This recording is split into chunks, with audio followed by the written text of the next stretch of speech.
berjumpa kembali bersama saya Dini di program acara Jelang Pilpres 2014. Selama 10 menit ke depan, kita akan membahas mengenai peran serta pemilih utama dalam pemilu presiden 2014. Hadir bersama saya, Saudari Irma, selaku pemilih pemula dalam pemilihan presiden 2014. Selamat siang Mbak Irma, selamat siang. Bagaimana nih kabarnya di siang hari ini? Alhamdulillah baik. Alhamdulillah baik. Langsung saja ya kita ngobrol-ngobrol berbincang mengenai pemilihan presiden 2014. Ini yang hal pertama yang akan saya tanyakan, apa yang Mbak Irma ketahui tentang pemilu?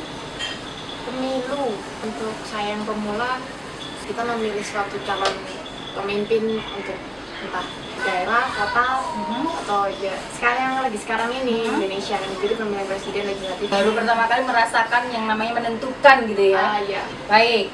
Kemudian pentingnya pemilu buat Mbak Irma sendiri, khususnya pemilu presiden ini seperti apa? Bagi saya penting, soalnya kan ini 5 tahun sekali, bukannya setiap tahun sekali Iya, bisa dipilih. Jadi perkembangan negara ini kan juga menentukan setiap 5 tahun sekali. Perkembangan apa yang Mbak Irma tahu tentang pemilu 2014 khususnya ini? Artinya dari calon pasangan kah, dari isu yang lagi berkembang? Kalau perkembangannya ini lebih ke arah calon-calonnya lebih baru ya dibanding tahun-tahun sebelumnya. Lebih banyak pasangan yang biasanya sama ini ternyata dikolaborasikan beda lagi gitu. Ya, koalisinya berbeda gitu. Iya. Berarti lebih menyorotnya ke pasangannya. Karakter pasangannya dari yang menurut Mbak Irma dari tahun ke tahun, maksudnya dari 5 tahun sebelumnya di tahun ini pun berbeda seperti itu. Berbeda. Antusias nggak untuk menyambut pemilihan presiden di 2014 ini?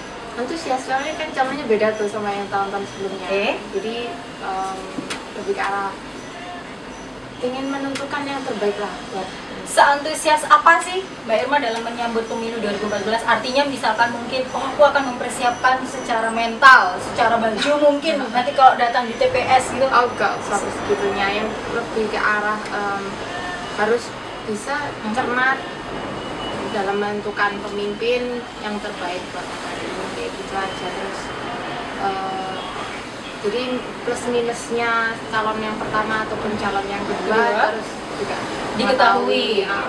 Visi misinya pun harus sudah paham lah ya, sudah tamat lah ya, gitu ya. Ini kan dikatakan Mbak Irma sebagai pemilih pemula. Nah, pasti sudah mengetahui juga, tadi sudah disampaikan ada 2 kandidat dari calon presiden nantinya. Itu berarti kan sudah punya pilihan. sudah. Apakah sudah menjadikan dorongan tersendiri untuk Mbak Irma? Oh ya, aku harus menggunakan hak pilihku nantinya di 9 Juli mendatang. Iya, pasti ke arah kalaupun kita golput kan Kayaknya jangan golput ya, sayang deh. Dari tahun pertama terus sudah golput Iya. duluan itu gimana? satu suara kan juga menentukan gitu. Oh, betul, setuju. 100% nggak akan jadi 100% kalau nggak ada 100%-nya.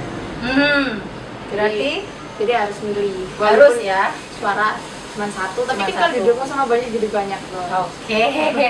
Ya, ini pertanyaan selanjutnya Mbak Irma. Kalau kiranya ini calon pasangan yang sudah diprediksi atau dipilih sama Mbak Irma ini, tapi ternyata nggak kepilih jadi presiden, ini seperti apa? Jangan dijawab dulu, kita tahan dulu, karena pemirsa kita akan kembali lagi setelah break yang berikut ini, tetap di Jelang Pilpres 2014. Kembali lagi saudara di Jelang Pilpres 2014, masih bersama saya Dini dan tentunya narasumber kita Saudari Irma atau Mbak Irma lebih akrabnya ya. Tadi pertanyaan terakhir yang sudah saya sampaikan, kalau misalkan pilihan presidennya ini ternyata tidak terpilih menjadi presiden di 5 tahun mendatang, ini bagaimana? Bukan berarti saya akan meminta Mbak Irma untuk menyampaikan tersirat kalau pilihan saya ini gitu. Bagaimana? Kan satu suara kata Mbak Irma tadi berarti, tapi ternyata satu suara ini tidak membuat calon pasangannya Mbak Irma ini, presidennya ini terpilih. Gimana? Itu kan lebih ke arah kita ikut berpartisipasi lah, seperti itu. Tapi kalau memang seandainya tidak terpilih menjadi calon presiden, ya harapannya yang terpilih itu bisa membuat negara ini lebih baik lah, gitu. Jadi nggak ada kayak yang calon presiden itu kalah kan gitu. Aku nggak mau seperti ini, aku nggak mau seperti ini. Ya udah, aku udah lama seperti itu. Baik. Sebelumnya sebagai pemilih pemula ini apakah sudah tahu tata cara dalam mengikuti pemilu presiden khususnya?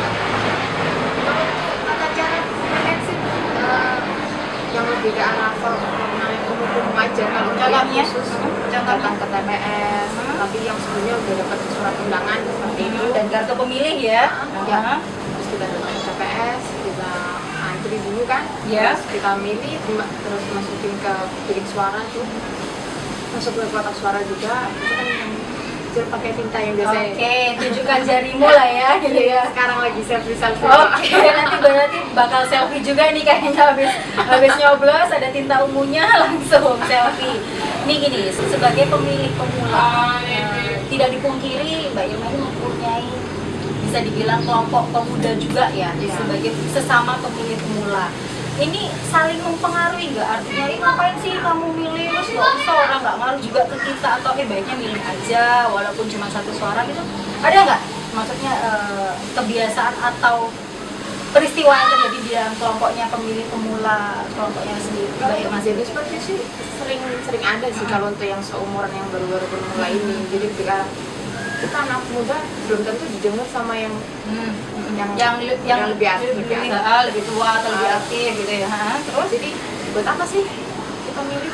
Kita juga nggak ngaruhin apa-apa, nggak bakal suara kita juga nggak bakal didengar seperti itu. Terus yang dilakukan lebih ke arah ngasih nasihat sih. ngingetin gitu. Iya ngingetin. Satu suara tuh penting loh. Sekarang kalau kita 10 kita pilih yang simpel aja lah, tukar kelas atau siapa itu aja nentuin. Dan ini yang lebih penting lagi presiden, kenapa kita nggak mau ikut partisipasi? Oke.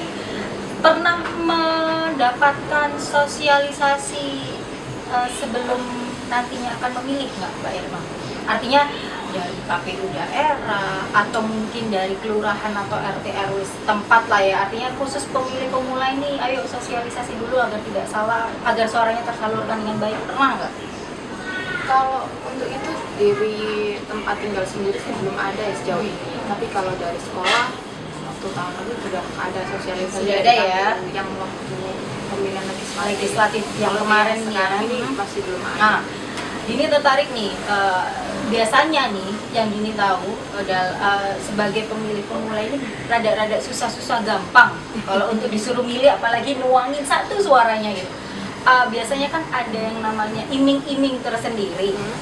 Mbak Irma pernah mengalami itu nggak? Artinya sudah jauh-jauh hari, baik legislatif ataupun nanti presiden, pemilihan presiden, pernah nggak didatangi sama kelompok tersendiri, terus disosialisasikan, pilih yang ini, terus kasih duit, tetap tersalurkan, tapi kan dengan iming-iming, pernah nggak? Yo ini sih masih belum ya, mungkin atau karena memang belum tahu yang saya pemula atau memang nggak ada seperti itu, atau memang ada tapi mungkin belum sampai, juga kurang tahu. Jadi sejauh ini sih belum ada, hanya dengar-dengar di TV aja, Di media-media elektronik media. seperti itu ya. Banyak kan komplain ke KPU. Oke, menyikapinya gimana? Kalau nantinya pun Mbak Irma sendiri juga mengalami seperti apa? Menyikapi itu hal tersebut. Kalau seperti itu lebih ke arah enggak ya, soalnya masa contoh aja 50.000 atau 100.000 malah menghancurkan negara ini gitu loh. Padahal walaupun satu suara ya kembali lagi yang tadi. Oke, baik. Kemudian dari pemilihan presiden di tahun 2014 ini sebagai pemilih pemula, pastinya kan banyak harapan-harapan yang Mbak Irma sendiri ataupun kelompok pemula lainnya pun harapkan dari si calon presiden. Harapan apa yang Mbak Irma harapkan di pemilu presiden 2014 ini? Saya juga mewakili kelompok-kelompok pemula kan, lebih ke arah inginnya sih negara ini lebih maju lagi, bukan menjadi negara berkembang.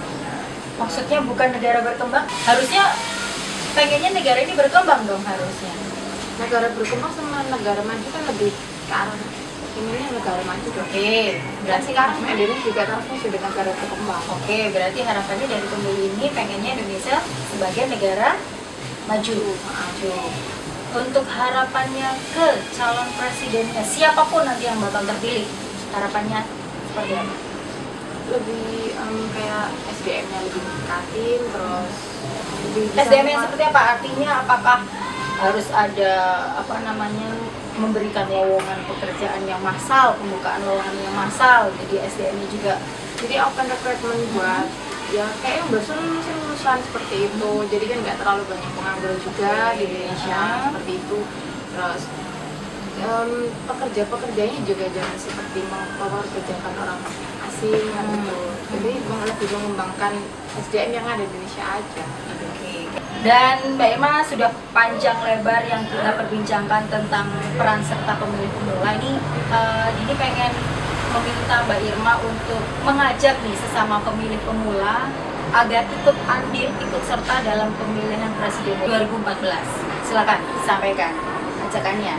Jadi bagi pemilih pemula, bukan berarti satu suara nggak menentukan loh. Satu suara sangat menentukan bagi calon presiden ke depan yang memimpin negara kita. Gak ada salahnya kita ikut menyumbang satu suara untuk negara ini. Untuk kita datang ke TPS, yuk kita nyoblos jadi pemilih cerdas. Mantap. Ada lagi? Sudah cukup. cukup. Dan pemirsa, ternyata sudah cukup banyak yang kita perbincangkan bersama Mbak Irma ini dalam tema peran serta pemilih pemula dalam Pilpres 2014. Kesimpulan yang bisa saya ambil dari perbincangan ini adalah satu suara menentukan 5 tahun ke depan.